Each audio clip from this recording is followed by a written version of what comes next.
I, 35M, have been living in my current house for the past 8 years in a quiet suburban neighborhood. When I was house hunting back then, this property immediately caught my eye because of its beautiful backyard with a large in-ground pool. My wife Sarah, 33F, and I both love hosting gatherings, so it seemed perfect for us. We spent a significant amount of our savings on this house, but it was worth every penny. The neighborhood was great initially. Most residents were friendly, middle-aged couples or families with kids.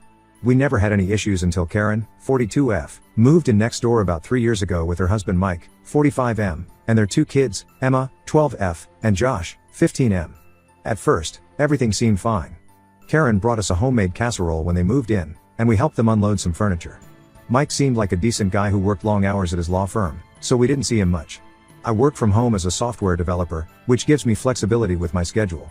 Sarah works as a high school teacher, and we've never had any children of our own, but we're very close to my nephew Tyler, 16M. Tyler's story is a sad one. He lost both his parents, my sister Amy and her husband Jack, in a horrible car accident when he was just 7 years old. A drunk driver hit their car head-on one rainy night when they were returning from a dinner date. Tyler was at home with a babysitter when it happened. After the accident, my parents took custody of Tyler, but Sarah and I have been like second parents to him ever since. He lives with my parents during the week because their house is closer to his school, but he spends almost every weekend with us. We've converted one of our spare bedrooms into his room, decorated exactly how he likes it. Tyler's a great kid, straight A student, plays basketball, and despite everything he's been through, he maintains a positive attitude that amazes me. Last month, I decided to host a pool party for Tyler's 16th birthday. He's never had a proper birthday party since losing his parents, usually just small family dinners. But this year, he made some good friends at school and joined the basketball team, so we thought it would be nice to do something special. The party was planned for a Saturday afternoon in July. We put a lot of effort into planning it. Sarah and I spent weeks organizing everything, from the decorations to the food menu. We wanted to make it perfect for Tyler. We invited about 20 of his friends from school and the basketball team, some family members, and a few neighbors we're close with. Everyone seemed excited about it, and we sent out proper invitations 3 weeks in advance to make sure people could plan accordingly. The day after we distributed the invitations, Karen showed up at our door. She had this weird smile on her face as she asked if her kids, Emma and Josh, could join the party. I was taken aback because we hardly knew her kids. They never interacted with Tyler despite living next door for 3 years. In fact, whenever Tyler tried to be friendly with them, they usually ignored him. I politely explained to Karen that it was a private birthday party specifically for Tyler and his friends, and we were trying to keep the guest list limited to people he's close with. She didn't take the rejection well. Her smile dropped instantly, and she muttered something under her breath as she walked away. Looking back, this was probably the moment everything started going downhill. A week before the party, things started getting weird. Karen began stopping by almost daily with various complaints about the upcoming party. First, it was about potential noise. She claimed her kids need absolute quiet to do their summer homework. I assured her it would just be a regular afternoon party, nothing crazy. I even adjusted the timing to end by 8 p.m. instead of the originally planned 10 p.m. to accommodate her concerns. But that wasn't enough for her. Then she started complaining about parking, saying our guests would block access to her driveway. I showed her our plans for guest parking, all along our side of the street and in our driveway. She then switched to worrying about kids screaming in the pool, claiming it would trigger her migraines. With each visit, her complaints got more ridiculous, and her tone got more aggressive. 2 days before the party, Karen escalated things by calling the HOA. She made formal complaints about potential noise violations, parking issues, and even claimed we were planning to serve alcohol to minors. John, 55M, the HOA president, visited me to discuss the situation. He's a reasonable guy who's lived here for decades. I showed him all our party plans, confirming everything was within guidelines, the noise ordinances, parking arrangements, and our strict no alcohol policy. I even showed him the family-friendly playlist we'd created for the party. John seemed satisfied and left after reminding Karen that preemptive complaints about rule violations that hadn't occurred yet weren't valid. The day of the party arrived, and we were determined not to let Karen's behavior ruin Tyler's special day. Sarah spent the morning decorating the backyard with basketball-themed decorations and setting up the food table with all of Tyler's favorite snacks. The weather was perfect, sunny but not too hot. Everything was going great. The kids were having a blast in the pool, the parents were chatting and enjoying the food, and the music was at a reasonable volume that you could barely hear from the street. Around 3 p.m., I noticed Karen standing in her yard with her phone raised, recording our party over the fence. She was making exaggerated gestures and talking loudly into her phone about how noisy we were being, even though the kids were just laughing and playing normally. A few minutes later, 2 police cars pulled up outside our house. Karen had called them claiming there was a major disturbance. The officers were professional but seemed annoyed about being called out for nothing. They walked around our property, noted that the music was at an appropriate level, and observed that everyone was behaving properly. One officer even commented that it seemed like a well-organized, family-friendly event. They left after warning Karen about making false complaints, which only made her more furious. That's when Karen really went nuclear. She started spamming our neighborhood Facebook group and WhatsApp chat with messages about how we were destroying the peace of the community. She posted heavily edited clips from her recordings, making it seem much louder than it actually was. She claimed there were drunk teenagers diving dangerously in the pool, completely false. We had adult supervision at all times and no alcohol, and that we were playing explicit music. We literally had a Disney and pop hits playlist. But what really got to me was when she started bringing up Tyler's parents. She wrote a long post saying how irresponsible we were for hosting a pool party for a kid who lost his parents in an accident, suggesting we were traumatizing him further. She even implied that we were using Tyler's tragedy to justify hosting wild parties. This was a new low, using a child's trauma to push her agenda. Several neighbors who weren't at the party started commenting supportively on her posts, and some even began treating us differently when we passed them on the street. Despite all this drama, the party ended as planned at 8 p.m. We made sure everything was cleaned up properly, and all the kids got home safely. What made it all worthwhile was Tyler's reaction. He hugged us tightly and said it was his best birthday ever. He mentioned that it was the first time since losing his parents that he felt like he could truly celebrate and be happy on his birthday. The next morning, we woke up to find Karen had put up massive signs in her yard with messages like "Stop noise pollution," "No to dangerous pool parties," and "Protect our children's peace." She'd also started a petition to ban pool parties in the neighborhood, and to our surprise, several neighbors had actually signed it, despite pool parties being explicitly allowed in our HOA rules. The whole situation has created a huge divide in our previously peaceful neighborhood. Some neighbors have reached out privately to support us, saying Karen is being ridiculous and controlling. Others have started avoiding us, apparently believing Karen's exaggerated stories. I refuse to let her dictate what we can do in our own backyard, but this constant harassment is getting exhausting. Update 1. It's been 3 weeks since my last post, and the situation has gotten significantly more complicated.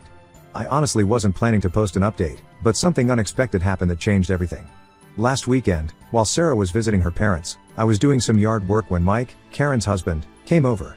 This was unusual because in the 3 years they've lived next door, Mike has never visited without Karen. He looked tired and stressed, nothing like the confident lawyer I was used to seeing leaving for work every morning. Mike spent almost 2 hours talking to me, revealing things about their family that put the whole situation in a new light. Apparently, when Karen was 14, her younger brother nearly drowned at a neighbor's pool party. He was underwater for several minutes before anyone noticed, and though he survived, he spent weeks in the hospital. Karen, who was supposed to be watching him that day, has carried the guilt ever since. Mike explained that they've moved 3 times in the past decade, each time because Karen couldn't handle living near neighbors with pools. He apologized for never telling us this before, saying he should have warned us when they first moved in. He also admitted that he's been working late hours partially to avoid dealing with Karen's increasing anxiety about our pool. While I sympathize with Karen's past trauma, I told Mike that trying to control neighbors' activities isn't a healthy way to deal with it. He agreed but asked if we could be more understanding and maybe give advance notice before any pool gatherings. I explained that while I'm willing to be considerate, I won't let someone else's unresolved issues dictate what we can do in our own backyard. The conversation with Mike had barely ended when things took another disturbing turn. Through the grapevine, I learned that Karen had been spreading vicious rumors about Tyler. She told parents at the local school that Tyler was a troubled teen who threw wild parties at our house when we weren't home. She claimed he invited random people over to swim at midnight and that she'd seen drugs being passed around. These lies were particularly harmful because Tyler is in the same school as her kids, Josh and Emma. We discovered that Josh had been showing other students edited clips from Karen's recordings of our party, adding captions about Tyler being a bad influence. Emma had been telling younger students that Tyler's parents died because he was being difficult and they were driving distracted while arguing about his behavior, a cruel and completely fabricated story. Tyler, who had finally started feeling comfortable at school and making friends, became the target of whispers and stares. Some parents told their kids to avoid him, believing Karen's lies. His basketball teammates, who were at the party and knew the truth, stood by him, but others weren't so loyal. The bullying got so bad that Tyler started making excuses to skip school. We had no choice but to involve the school administration. We had a meeting with the principal, showing her the original, unedited videos of the party and providing statements from adult guests who were present. The principal was horrified by the situation, especially when we explained about Karen's harassment campaign. She called in Josh and Emma for a serious discussion about spreading malicious rumors and promised to address the bullying immediately. Several neighbors who initially sided with Karen changed their stance after hearing about the bullying. The Andersons, who had signed her petition, came over to apologize and remove their names. They mentioned that Karen had painted a very different picture, claiming we were running some kind of teenage party house that was bringing down property values. Even Mike seems increasingly uncomfortable with his wife's behavior. He confided that Karen's obsession with our pool has started affecting their marriage. She spends hours watching our backyard through their window, documenting every time someone goes near the pool. She's joined multiple community Facebook groups just to post about the dangers of pool parties, often using Tyler's situation as an example of irresponsible pool ownership. Concerned about escalation, I installed security cameras around our property. It turned out to be a wise decision. Last week, our cameras caught Karen trying to throw bags of garden waste and dirt into our pool in the middle of the night.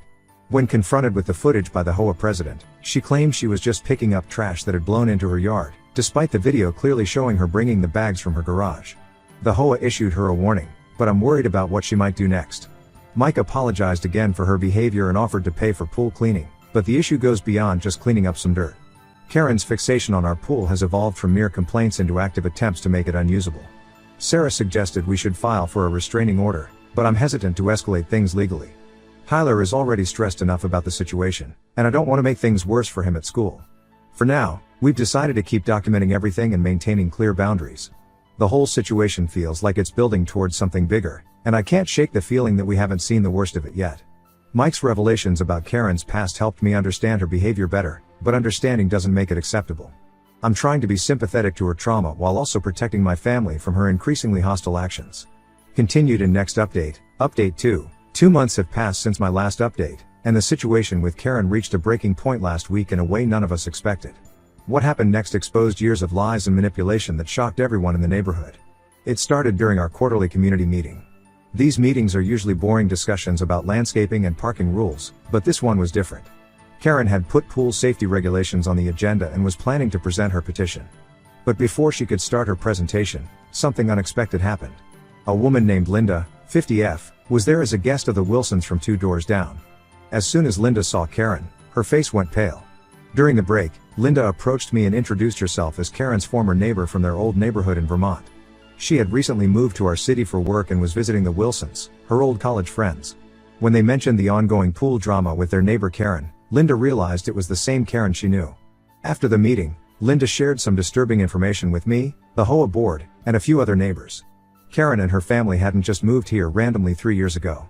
They had left their previous neighborhood after similar conflicts with multiple families. Linda pulled up old Facebook posts and community forum discussions showing a pattern. Karen would target neighbors with pools, file endless complaints, spread rumors, and create such hostile environments that families either stopped using their pools or moved away. But the most shocking revelation was about Karen's brother. While he did have a pool accident when they were teenagers, he hadn't drowned as Karen had claimed. He was rescued quickly and made a full recovery. In fact, the incident inspired him to become a swimming instructor. He now owns a successful swimming school in Florida and regularly posts about water safety on social media. Karen had been using an exaggerated version of her brother's accident to manipulate people for years. She told different versions of the story in each neighborhood they lived in, sometimes claiming he died, other times saying he was permanently disabled. Linda showed us recent photos of Karen's brother teaching swimming lessons, looking perfectly healthy. The HOA president immediately called an emergency meeting with Karen and Mike present. When confronted with all this information, including screenshots of her brother's swim school website, Karen broke down. Through tears, she admitted to embellishing the story but claimed she did it because she genuinely fears for children's safety around pools. She talked about having panic attacks whenever she hears children swimming and said lying about her brother's fate made people take her concerns more seriously. Mike sat there in shocked silence as the truth unfolded. Apparently, Karen had told him the same false story about her brother's death when they first started dating 10 years ago. He had even taken flowers to a fake grave site on several occasions. Finding out that his wife had maintained such an elaborate lie throughout their marriage shattered his trust completely. The community was stunned. All those months of drama, the complaints, the bullying, the petitions, everything was based on a lie. The neighbors who had supported Karen felt betrayed and manipulated. The school principal, who we had to update about the situation, was especially troubled by how Karen had encouraged her children to participate in bullying Tyler using a false narrative about her uncle's death. Mike moved out the next day, taking Emma and Josh to stay with his parents. He came over to apologize again, this time with tears in his eyes. He said he couldn't trust anything in his marriage anymore and was filing for divorce.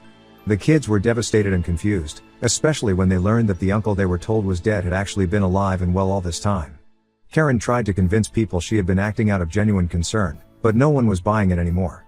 She began skipping work, and we rarely saw her leave the house. The signs in her yard came down, and her social media accounts went silent. The petition website she had created mysteriously disappeared. The neighborhood atmosphere has changed dramatically. People who had avoided us for months now stopped to chat and apologize. Several neighbors have asked to bring their kids over for supervised swim lessons, saying they realize now that proper swimming education is more important than fearmongering. Tyler, who had been deeply affected by all this, seems relieved that the truth is out. His school life has improved since Karen's kids stopped attending. Mike enrolled them in a different school to give them a fresh start away from the drama their mother created. The whole situation feels surreal, like something out of a movie rather than real life. But here we are, watching a family fall apart because of years of lies, all centered around a pool party that should have just been a happy memory for a teenager who had already been through enough. Update 3, it's been 6 months since everything started, and this will be my final update. A lot has changed in our neighborhood, and I feel like it's time to share how things turned out. Karen and Mike's divorce was finalized last month. After discovering Karen's years of lies, Mike couldn't reconcile with her despite several attempts at marriage counseling. He bought a house about 20 minutes away and has primary custody of the kids. Emma and Josh are adjusting well to their new school and occasionally visit us to swim, which feels ironically fitting given how this all started. Karen tried to sell her house, but it proved challenging. Turns out, potential buyers kept finding the old social media posts and community forum discussions about her behavior. Even after she lowered the price significantly, 3 different deals fell through when buyers learned about the neighborhood drama. She finally managed to rent it to a young couple, James and Maria, who found the whole situation amusing rather than concerning. They're actually great neighbors and often join us for weekend barbecues by the pool. The HOA used our situation as a case study to implement new guidelines about neighbor disputes. They now require documented evidence before accepting formal complaints, and they've set up a mediation process for resolving conflicts before they escalate. John, the HOA president, told me privately that they hope these changes will prevent similar situations in the future. Karen moved to an apartment complex across town. She still drives by occasionally, which we know because our security cameras catch her car slowing down in front of our house, but she hasn't tried to contact us or cause any more trouble. Last week, Mike mentioned that she's finally started seeing someone professionally about her anxiety around pools, which is a positive step, even if it came too late to save her marriage or her reputation in our community. Tyler has bounced back amazingly well from all of this. His grades stayed strong despite the bullying, and he made varsity basketball this year. The incident actually brought our family closer together. My parents, who were initially hesitant about pool parties after what Karen said about Tyler's parents, now come over regularly to watch him swim and hang out with his friends. The neighborhood dynamics have shifted significantly. The divide that Karen created has healed, and people seem closer than before. We've started a monthly community gathering, yes, often involving the pool, where neighbors can get to know each other better. It's helped prevent misunderstandings and brought back the friendly atmosphere we used to have.